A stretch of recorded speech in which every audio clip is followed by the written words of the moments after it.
Where are you going to hide something like this up here in this wide open space? So, as they say on my favorite TV show, it's the classic plumber's lament. From the cooling standpoint, a lot of people would just go with these high sidewall cassettes. You see them everywhere nowadays, and you can have multiple units, but this building's got probably 6 different zones or areas on a bunch of different levels. So that means in almost every room you're going to see this. And in these buildings, you really got to think about the visual side of it, because so much of it is this wide open plan.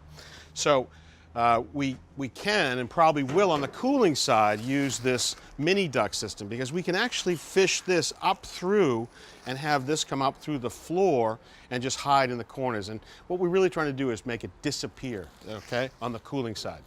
Now, if you were here in 1950 when this building was first built, the way it probably would have been heated was something like this. This is copper fin baseboard.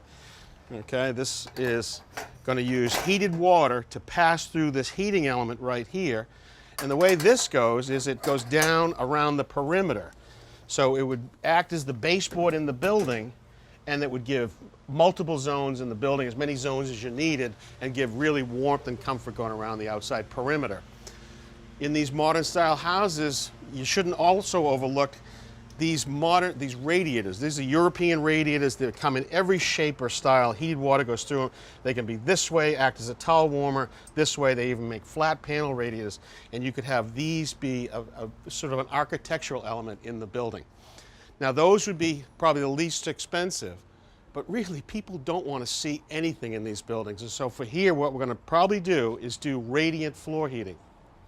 So in between the subfloor and the finished floor, whatever it is, we're going to do this aluminum track system with tubing going right here and circulate warm water through this. We can have as many zones as we want. Every room can be perfect temperature.